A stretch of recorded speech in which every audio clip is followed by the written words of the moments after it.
Alrighty, welcome back. So today I decided that I'm going to do a little walkthrough of the entire making of a short that I made, which is called Ignis Adurat, the Fall of Icarus. And we're going to go through my process starting from the inception of the idea, the deep research using NotebookLM, and the sort of conversations that I'm having with the NotebookLM, which is a change in my workflow and methodology now that I'm experimenting with, which is taking me away from the Google Gem and primarily just working through NotebookLM. So it was a really welcome addition that I saw over the weekend where Google Gemini had actually added NotebookLM to the sidebar of the conversations that we can have with it. I don't know if it's better than working through the gem yet. I feel almost like either it's going to make the gem redundant or it's something that I can cycle into the Google Gem and work sort of in both and use the Google Gem as my prompting engine and use the NotebookLM as my sort of production hub. But for now, I'm going to sort of keep it in NotebookLM because it's sort of working for me. So then we're going to look through the production process that I went through from the NotebookLM, conceptualizing the project, creating the reference images.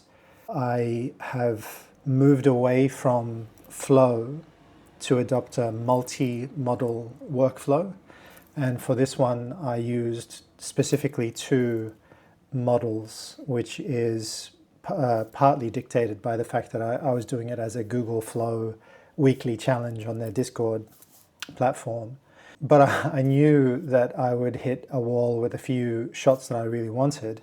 So I had to go to another model which would provide slightly better sort of camera options, maybe a more relaxed attitude towards what I was trying to do. I think in part of the sequence, both Daedalus and Icarus leap off a cliff, and that's something that you will never get out of Google, people jumping off cliffs, unfortunately. So then we're also going to discuss the 11 Labs script, which it did a really good, accurate reading of the Latin language. I had to train a voice to be a Latin person speaking it, and I'll go through the editorial side of it and how I manipulated that voice because the original sounds pitched up compared to the pitched down version. I'll give you a little sample of what she sounds like. This is the voice of the goddess Minerva. Omnia possideat. So once you hear that voice in the short, I pitched her down to be a little bit deeper, a little bit lower tone, which adds weight, wisdom, age. It gives a kind of different persona. Here she sounds a little bit too, I don't want to say human, but a little bit too youthful, a little bit too kindly almost in that voice. She's too warm. What I wanted was a voice that sounded a little bit deeper, more of a presence, I guess, rather than a person who's warmly recounting the story of Icarus. Then the music, we will go through, I guess, just the simple process of getting a prompt for some music, and then of course again in post I chopped up the music quite a bit and rearranged it, and that's something that I'll get into because it's kind of useful for how we use music to fit the picture, and that's something that is a lesson I learned from a filmmaker, a director back in Australia, and his advice was when dealing with drama, your voice, your vocals lead the emotion or the picture. So if you've got an actor that's performing, that actor's voice and performance lead what happens on the screen. And when you have an action scene like this little section here, they jump off the cliff, you would normally design your sound around this, so the sound effects almost dictate kind of the energy and the emotion you get from the action. So dialogue leads picture and action leads sound and sound design. That's where you get your emotion from. And that emotion may come from music, or it may come from drones, it may come from specific moments of silence in horror that all of a sudden you get like a screechy sound or something that kind of terrifies you. You know, it's how you build emotion, how you set up people for a scare. It's how you can sometimes use silence to great effect. So we can get into all of that sort of stuff. So this came out of a challenge on Google Flow's Discord channel. And the challenge was, or the topic was, melt. So things that melt. And I use the chat and the AI as a wall that I can bounce ideas off. You know, I'll just say, all right, let's talk about this. You know, I've got a friend that I could ask, or if my friend's not available, then it's like, let's throw some ideas at the wall, see what the AI comes up with, and I'm not going to beat around the bush or keep anything secret. I'll just go for the initial thing. So I said, hey, you know, I've got this new challenge. It's fun. It's called Melt. What are some of your ideas? And honestly, the ideas are kind of interesting if you're just going to do like a one-shot render. It's like, yeah, it's kind of interesting. So the first concept it came up with was, you know, do a cosmic pocket watch. And that's fun, you know, it's nice. So it says it contrasts everyday objects with expansive cosmic elements designed to catch attention in the crucial first 3 seconds of a YouTube short. So what it's trying to do is it's trying to direct me to create a hook. And I personally am not fond of, look, audiences are changing and the attention span we have is changing, and the format on which we watch movies now is changing as well. You know, we're looking at the phone screen, and that's the new generation, that's the new format.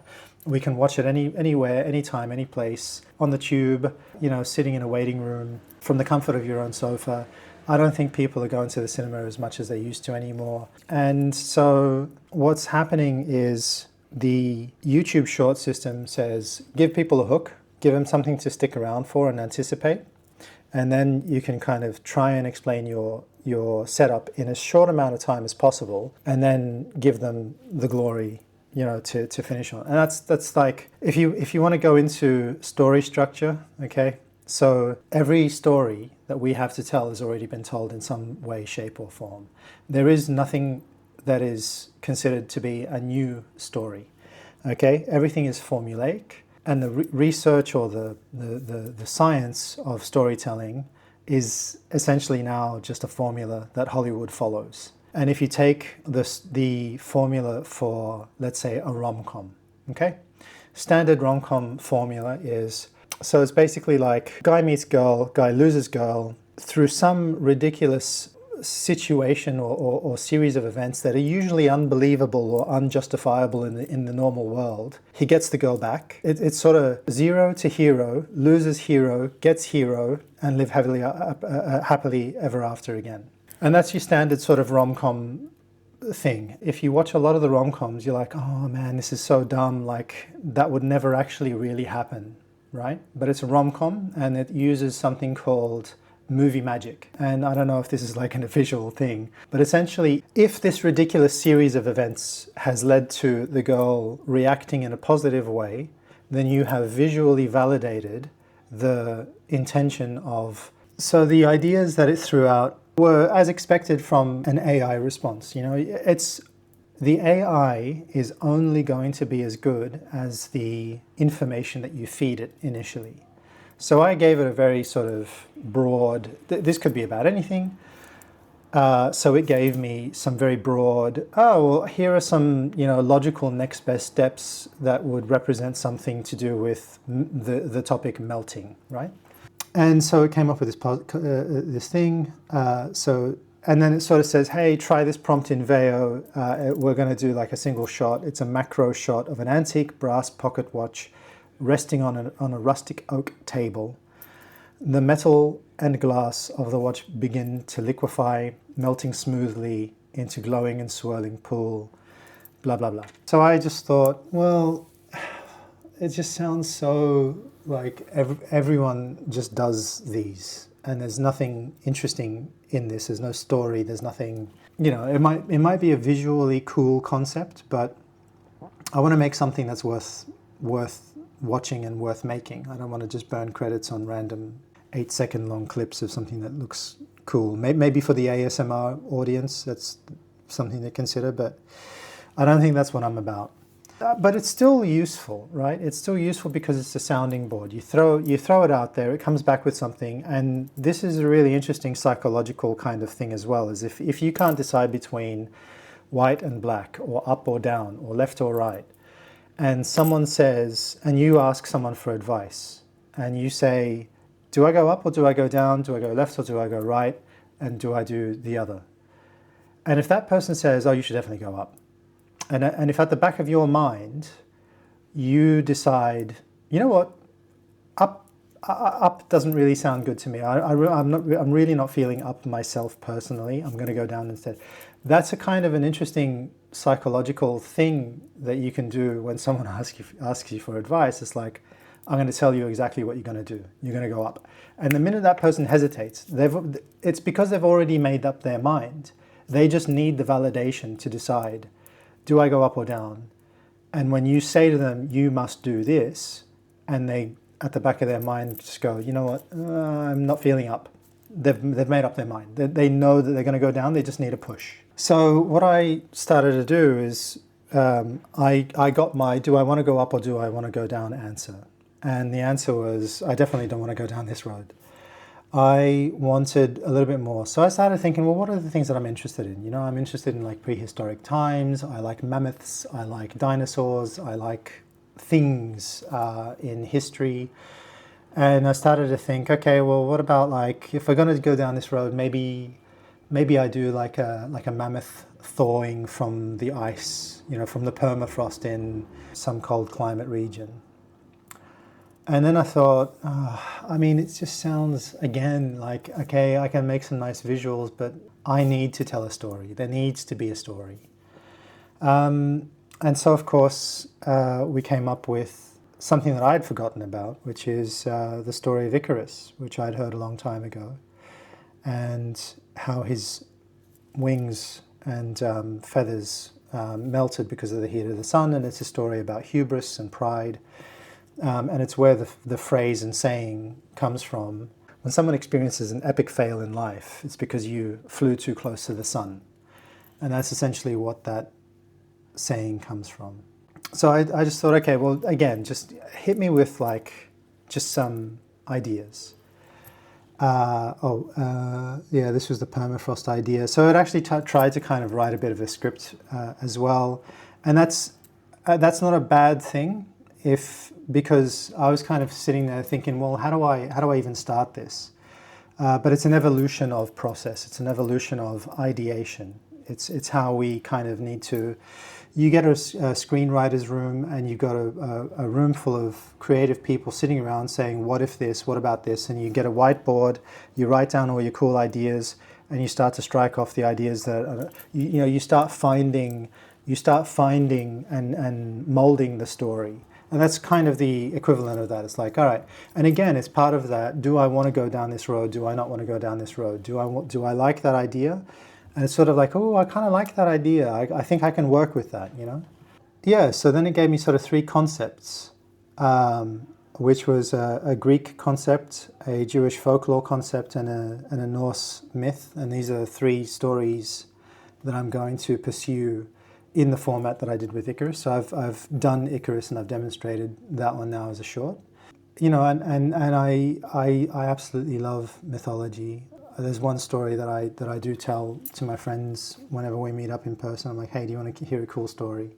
And so I just thought, yeah, let's do this. This is kind of more my interest. And it's something that I would be more passionate about than just showing really nice renders of mammoths getting defrosted in permafrost. And I essentially used a pro-extended deep research command to investigate the world of Icarus. And by that I mean, what did the world look like? What year was it? When was it set? Who were the characters? How did they look? How did people dress? Where in the world was it? Because these are things that will eventually lead and lean heavily into something called art direction, where you start to think about how did it feel when you were living in that world? Was it polluted? Were people burning trash in the street? Were there birds? Was there bird poo on buildings? If you think about old cities from way back in time, they weren't clean, they were filthy. We didn't have a sewerage system. We didn't have people taking trash out. A lot of trash got buried or just thrown somewhere. Maybe there were collection pits. I'm sure there was some level of sanitation necessary to avoid disease, but you ended up with plagues, you ended up with horrible things going on. People having to burn incense in streets. It was not a pretty world back then. And we romanticize the fact that it was a pretty world, but there was a lot of, not ugliness, but it was dirt. It was a dirty place.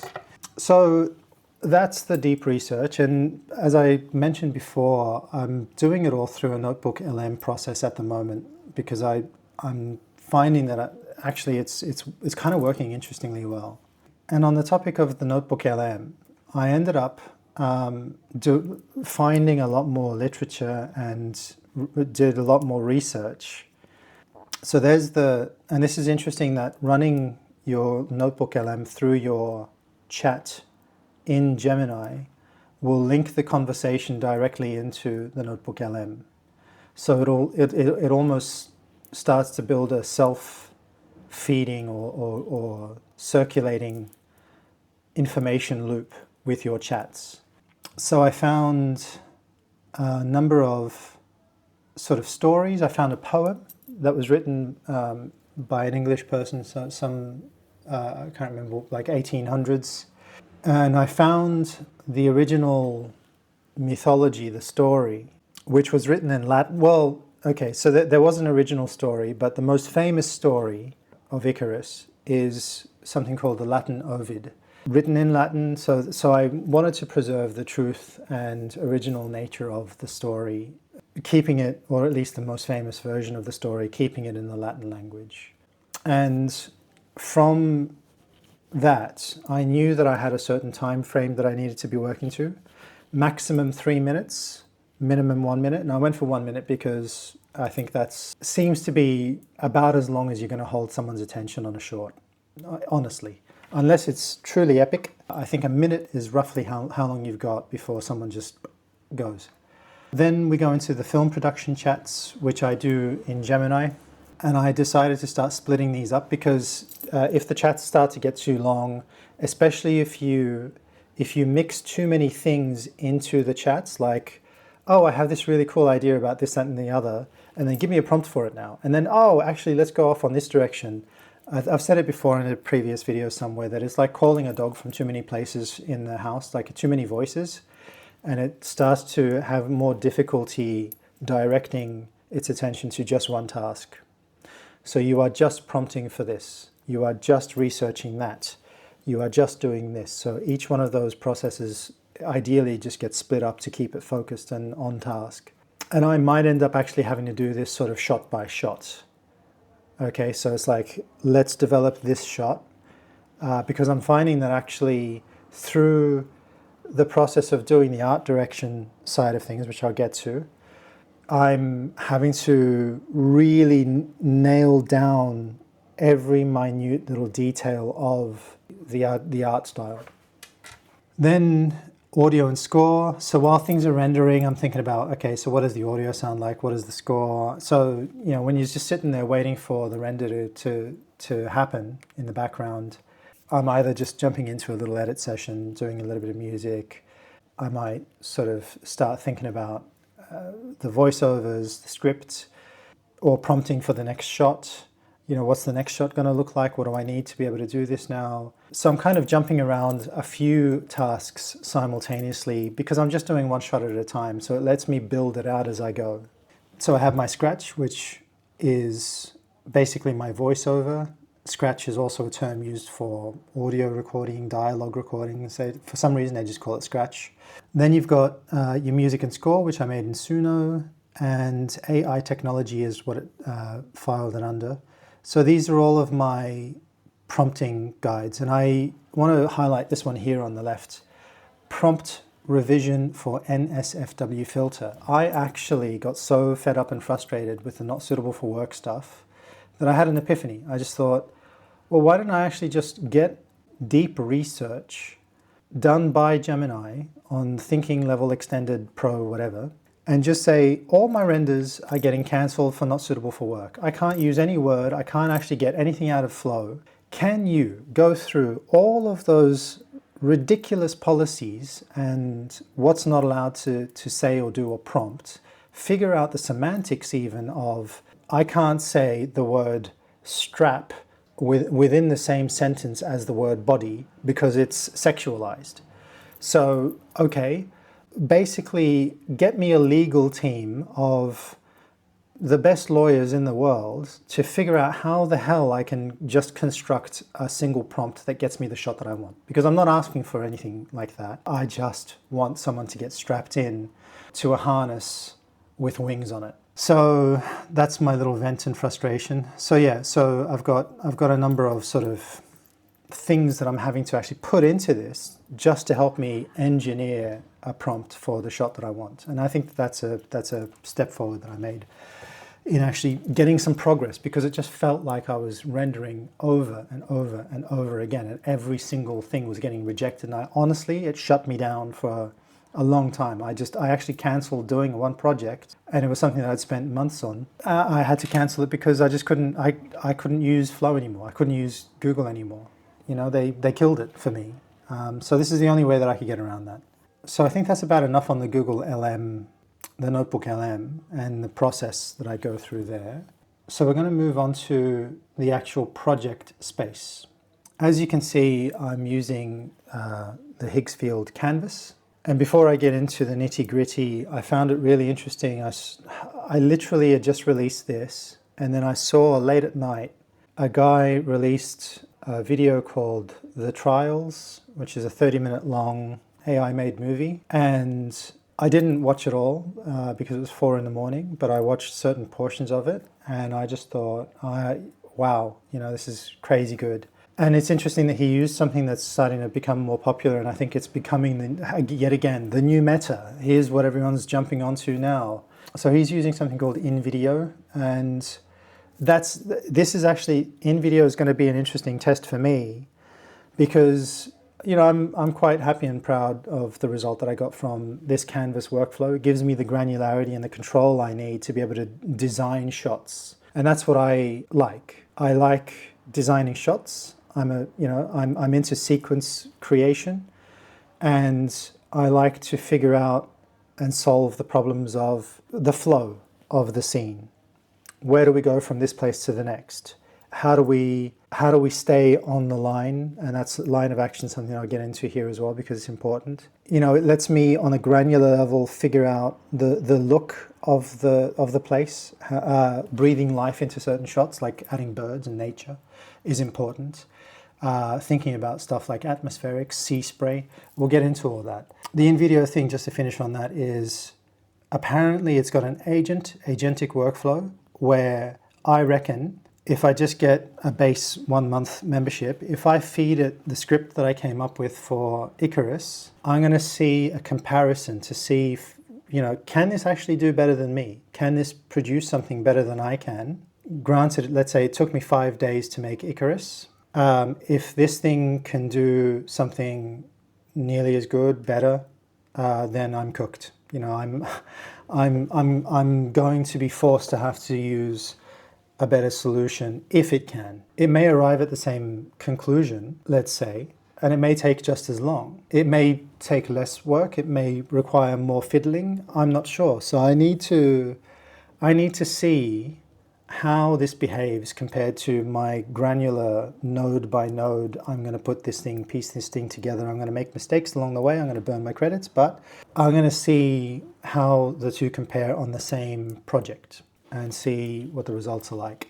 It'll look different, or maybe I give it the exact same ingredients. I don't know. We'll see. We'll see. Well, if I start it from scratch, then I have to start it from scratch, right? So I'll have to. Anyway, I'll figure it out. So the Canvas workflow, as I've described before, is something called a node-based workflow. It's not a linear way of creating your shots through prompting in a linear fashion. This lets you kind of mind map your way through it. And if I zoom in I first start, and I move the asset library. I move this as I go along. So here we've got Daedalus, the father, Icarus, the son. We've got the pre-made or sort of pre-finished skeleton of the wings that they use. We've got the fully completed wings.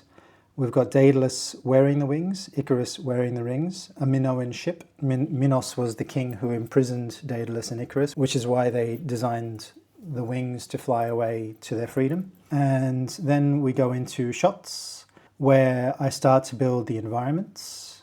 And now here is possibly an interesting trick. And I got this idea when I watched the PJ Ace video, the guy who was entering a contest and ended up getting a movie deal.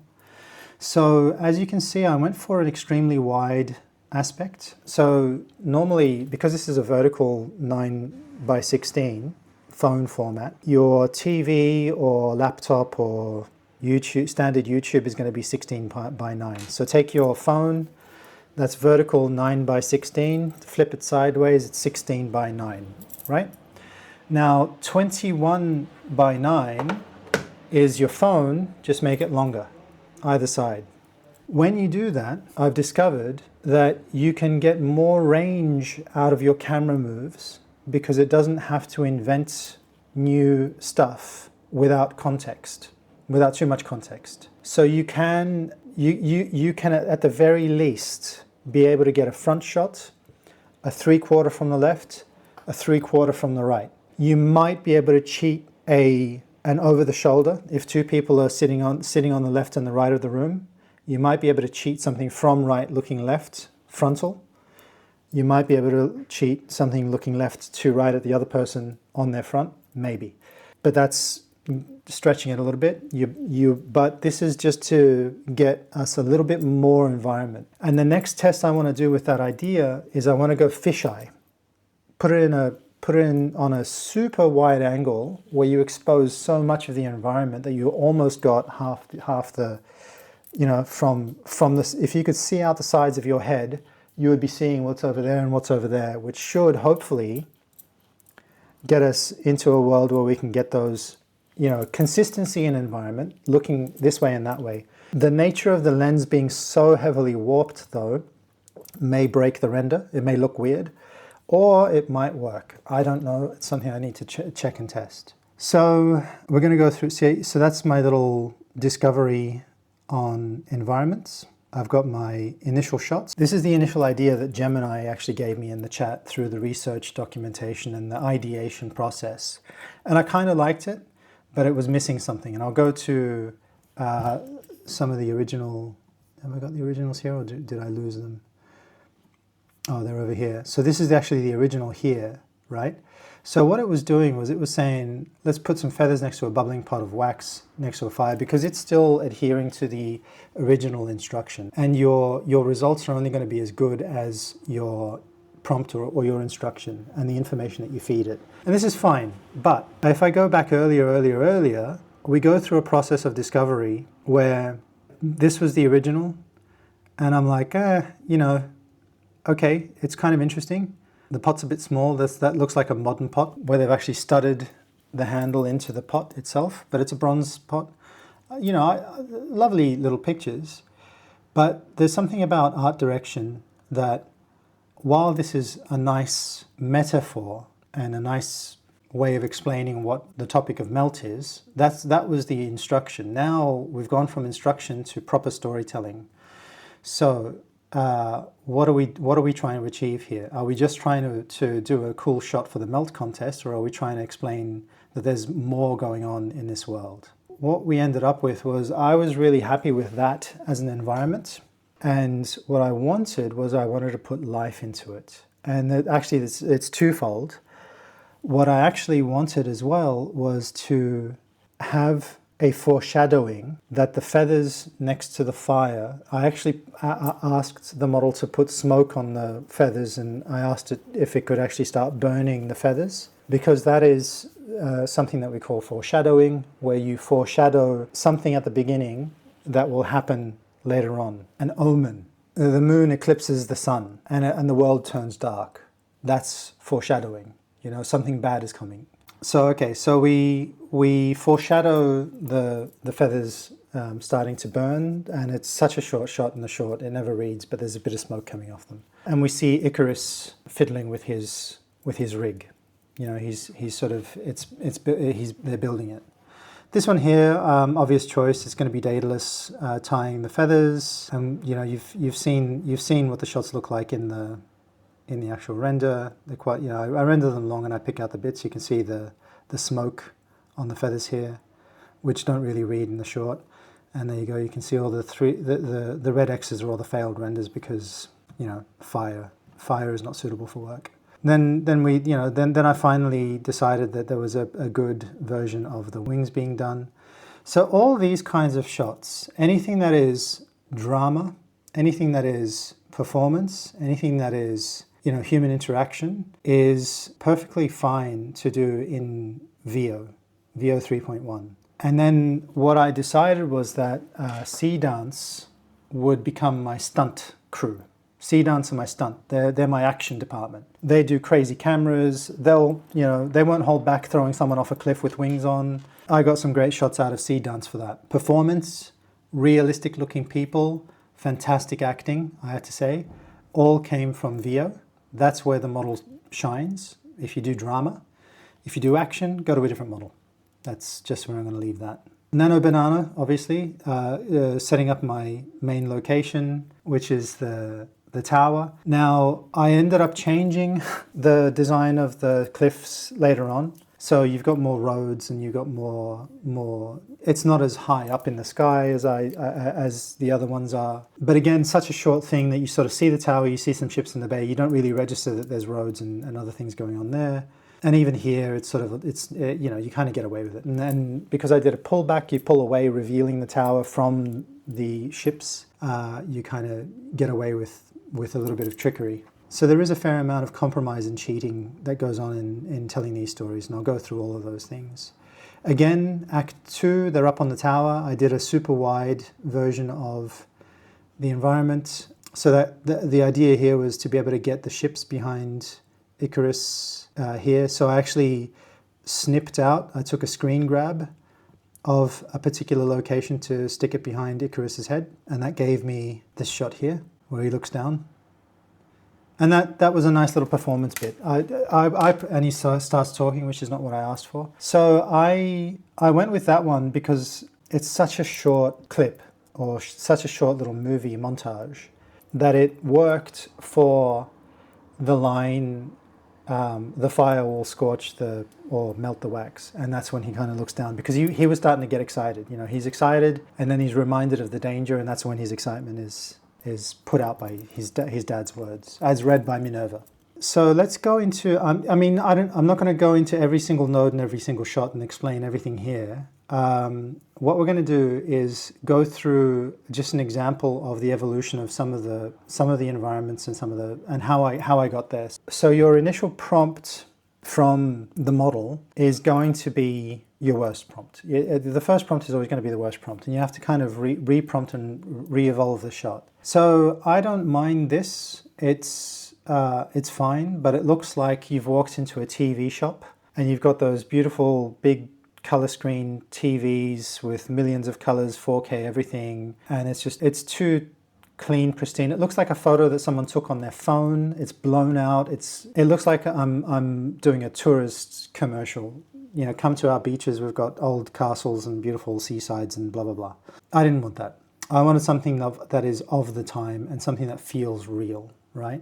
And then later, if I come out of that, I wanted the Minoan ships. And of course, it made something that looks like not only a beautiful commercial, it put in a bunch of ships that look like they're CG, right? These just look like they're stuck in and composited poorly. It looks like a computer game from the 2000s. And that looks terrible. So again, I am not a prompt engineer per se, but I can tell the model what's wrong with the shot. And that went into, I need this to feel less like a TV commercial. I need it to feel less like an advert for a travel agency. I need the ships to look real, and I need them to feel like they're of the world. So this goes into an idea which is art direction. So what makes something real? Atmosphere. Where are we? We're by the sea. It's the Aegean Sea, back in 1500 years before Christ. So we've got green Aegean Sea, sea spray, haze, things that will make your CG looking ships fit and feel in the world. And then later on in the video, never render never render people or animals or living things in your environments. Always keep them to be inert objects, environments. If something has to move or be moving, don't put it in your environment. If it's just something parked in the background, fine. If it's a tower, if it's a thing like that, put it in your environment, but never put real things in your environment, because the model will be locked to that object in the image. It will make mistakes, and it'll go horribly wrong when you try to prompt people moving from a still image if it's baked in. So if I demonstrate the shot that came out of that particular render, is I added birds. It's lost some of that lovely haze that I wanted in there, that was in the still. The trouble it has with seagulls and birds is that they end up colliding. I should have specified less birds, but again, it's such a short clip that it's fine. You know, I had a shepherd come in with some sheep, and that's fine, but you can see that it sort of struggles. It's got two people here which are not intended to be there. It kind of hallucinates a little bit, but for what I needed it for, it was fine. So that's your kind of, call it art direction. You know, I want sea, haze, I want the green Aegean Sea, I want birds, I want life, I want things around there. The birds are a little bit massive, to be honest, and they sort of appear and disappear, but you've only got just enough time to glance and glimpse those details, and then you move on, right? Because it's a short. If there was more to it, if I needed to stay on the shot longer, then you'd start to pick up on those mistakes, but we're just trucking through a short. Art direction and character design, I ended up going with this concept. This one wasn't bad. He probably looks and feels a little bit more Greek. This one definitely feels like he's been in prison for a while, but despite my not suitable for work safety filters, Nano Banana still decided to put him in a collar. This is the weirdest prisoner's outfit I've ever seen. Dude's wearing a cape. He's got no shirt on there, which is fine. And these massive van braces here, leather braces. A prisoner wouldn't be wearing those things. You know, that's for fighting. This one, he looks like a farming pilgrim of some kind. This one, he looks like Ben Affleck. Ben Affleck, by the way, is probably the greatest supervillain in the world, and I'm most definitely going to get in trouble for saying this, but he has killed more superheroes than any supervillain ever has by acting them. Sorry for any Ben Affleck fans out there. Then we've got this guy, which I settled on. He kind of just looked the part. You know, he was fine. The more consistent, made sure that he was grimy, greasy. Then going into art direction of the prison itself, I was using predominantly using Nano Banana. I experimented a couple of times with GPT model, and Nano Banana was way better, I have to say. Even though I did sort of have to go through them quite a bit, and you can see that this prison here, too clean, too pristine, too beautiful. Like it feels like a nice room. So I wanted to give it soot, I wanted to give it smoke, I wanted to give it something called key lighting, which is your key light. Where's the main direction of light coming from? Is it the sun, or is it the street lamp, or is it the headlights from a car pointing at you? That's your key light. That's your main point of light. So key light spilling in through the window.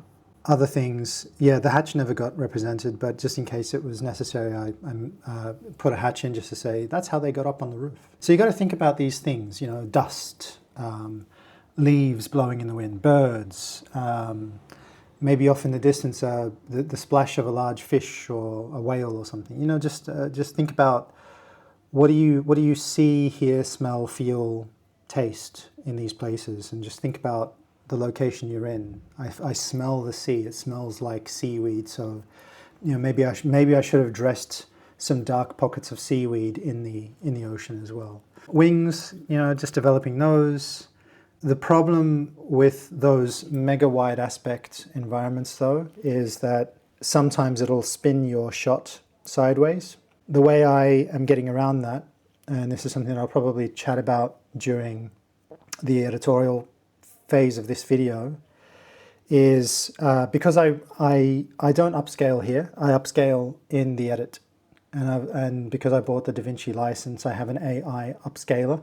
Sorry, my images I still do at 4K. My videos I do at 720p and I just upscale. I do a 3 times upscale, which brings me up to 4K resolution. It takes a long time to render, but I'd rather do it there than pay for an upscale here. But if a video like that does render sideways and you do an upscale of it, you can still flip it this way and resize it about 150% to fill that screen, and you can still get your vertical shot if you need to. But it's obviously just going to be limited to how tall or how close you need that shot to be. So yeah, look, and I can tell you that some of this was a struggle. Like, not all of it worked, and this was me fighting the prompts trying to get the shot. All I wanted was a shot of Daedalus looking down at Icarus with the sun behind him.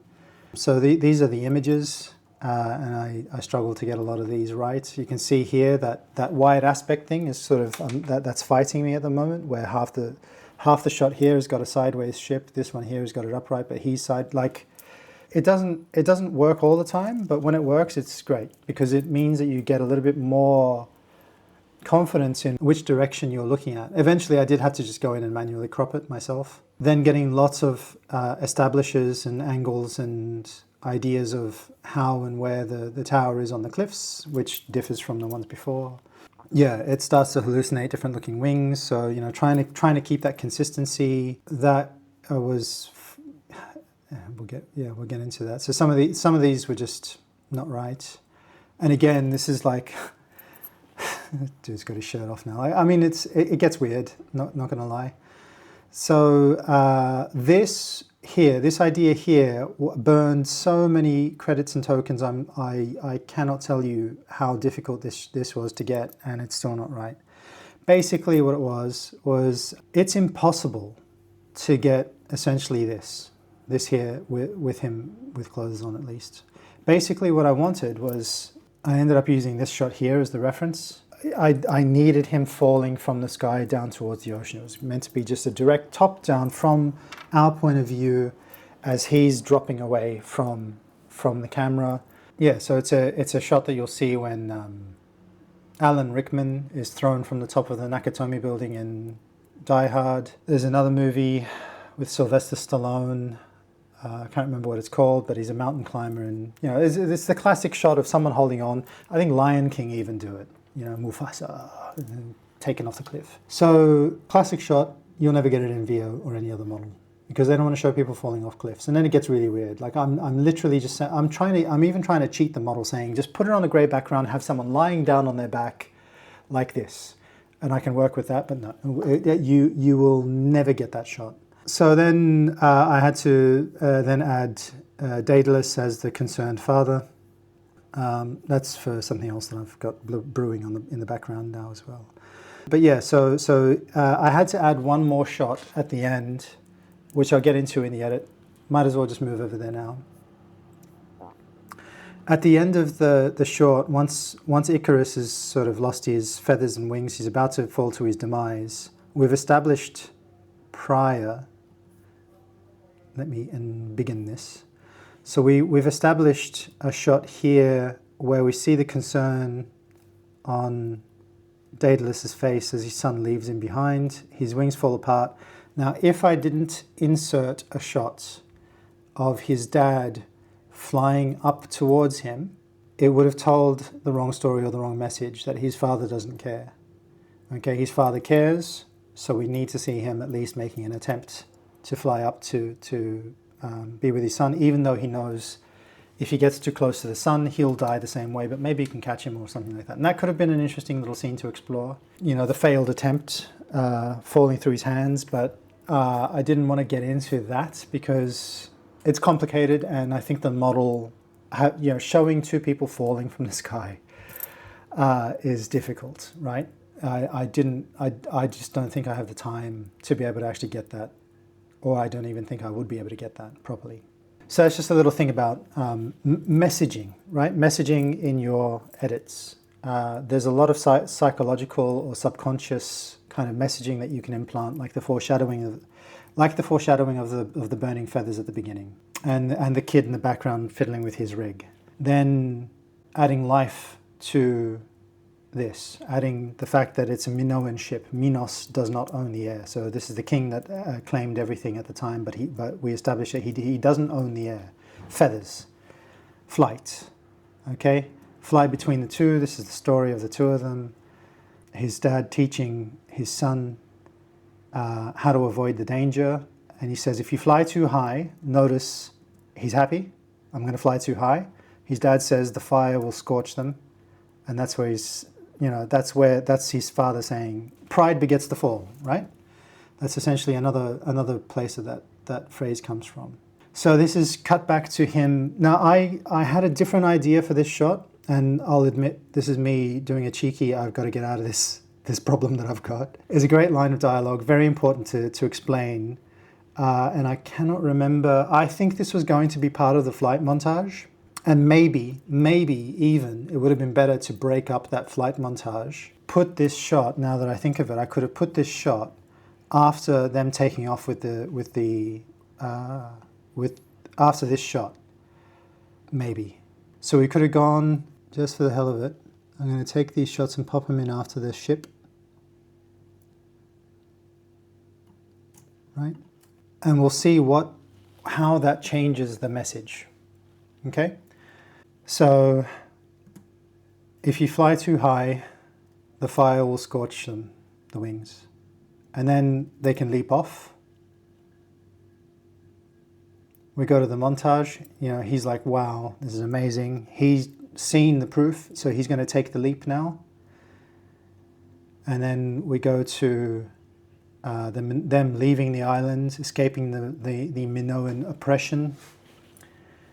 Crosses the sun in the thing. The scorching sun softens the fragrant wax that binds the feathers. So this is the lesson.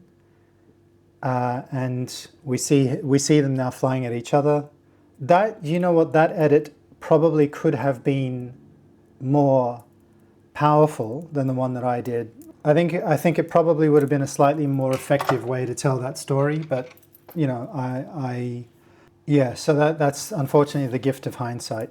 It could have probably been a better story, but on the other hand, I quite like just having that nice flow of action. We leave the island behind. Kind of depends on how you want to tell that story. Jumping back to them in prison is a reminder of the lessons that he should have learned and remembered, and then of course he breaks that lesson. But on the other hand, it kind of does break up the story a bit, so I'm on the fence. Both work for different reasons. Just depends on your personal preference in how you want to tell that story. So let's go to the music. Now, the music was an interesting part of the process. I discovered a really fun tool here where you can highlight your music track, and if you right-click, you can select this thing called Show Music Beats. And this is amazing because this is something that I used to have to do as an assistant to an editor, which is to go through and listen to music tracks and manually put markers on beats. That was the job. So this is an automated version of that task where every beat is here, and so every bar or every sort of section can be identified as this is a quiet, pensive build-up. This is a heavy orchestral symphonic thing. This is an emotional vocal. So you can take those things and tailor those musical moments to the story. Okay, so if you watch the short, in the beginning it's all very pensive, it's all very sort of building atmosphere, it's all very in theme, where we're telling you a bedtime story. And then we go into the epic kind of leap of faith moment where this is the emotion, this is where you feel the energy. And then you transition to, it's going to get dangerous. Okay, so this is where I want the emotion. This moment here, this shot was so beautiful. When I saw that render, I just couldn't believe it. I watched it over and over again many times. And then, yeah, so, and then of course we have a couple more edits here. I've done some layering of audio, but that little show beats function in your audio, game changer. That used to be something that you would have to basically look at your waveforms. You'd have to line up your waveforms. You'd put markers on them. You'd have to remember. You'd actually have to tag things like, you know, this is the setup, this is the emotion, this is the thing. You'd be doing all here. The fact that you can just easily pretty much just cut them one into the other on the beat, massive game changer. Huge benefit. So kudos to the guys who figured that out, because that's amazing. Then, am I forgetting anything else about this? So you can see, sorry, let's talk about the difference here. So this is a seed dance shot. Let's talk about which ones are actually made in Google and which ones are made in Seed Dance, or Gemini, VO versus Seed Dance. So this is VO. This is VO or VO. All the performance stuff, all of the call it drama, is Google VO. This is VO. This one is Seed Dance. This one is VO. This one is Seed Dance. And when I saw that, I just thought, wow. This one is Seed Dance. I think, yep, it is. VO. Still VO. All these are VO. This is Seed Dance. Because the reason why this was Seed Dance was it was near impossible for me to get something called a counter camera. When you're doing a car chase sequence, when you're doing a high action chase, there's a very subconscious thing that filmmakers do. They put something on it called a counter camera. Your subject is running towards the camera, and it's rather slow if the camera is just stationary. If you're moving with it, away from it, that's a tracking shot. And that's kind of useful for some ideas, but if you're really trying to put the speed on a car or a person running, you're crashing into the subject as it's crashing into you, right? So you do a pass-by or a flyby. Excellent technique for car chases and aerials, and VO was completely incapable of grasping that idea. Seed Dance kind of got it, but they added a little bit of, I don't mind it. It actually added this little moment of hold to the camera and then move off. And then this one's Seed Dance as well. This is the impossible shot that I just couldn't get the version that I wanted. It hallucinates to all hell, but it's sort of spinning and it's a mess. So that's as good as I could possibly get. I spent hours trying to get that shot right. And then finally just did the title and uploaded it, and the rest is history. Yeah, okay, so I'm not sure if that sort of covers everything that I wanted to talk about. I forget if that's enough. If you do guys have something that you want me to get more into, like explain more about process of how to do XYZ, just let me know. I'll see if I can figure it out. Again, I'm still fairly new to this, so I'm not claiming to be the expert.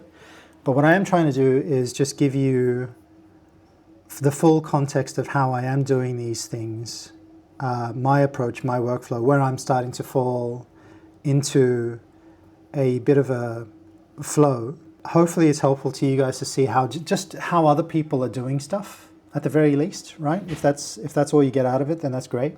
If you reckon that there's better ways to achieve this, please let me know. And the thing is, and I think it's important to say here as well, is that I don't know that there's like the best method for anyone in particular. I think we each find our own style, our own method. I think we each find the tools that work for us. I started off in the linear flow direction. I found nodes and I fell in love with the way that I can manipulate nodes. That's not for everyone. Some people are better just and it's genuinely not any different.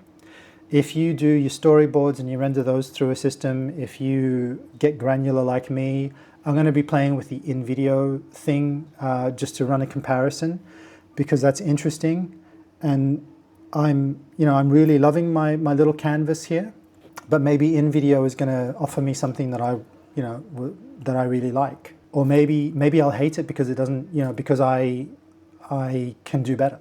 Well, I don't know, but I have to go deeper and find out. So the in-video comparison, I'm going to see if I can do that one maybe next, while I work on all my other stuff. So guys, I really hope that you found this useful, helpful. Tell me if you want me just to do a quick pickup on anything that I might have just glanced over or glazed over really quickly. If you want me to go into more detail on anything specific, I'll do my best to find the time for that. And until then, see you later, bye.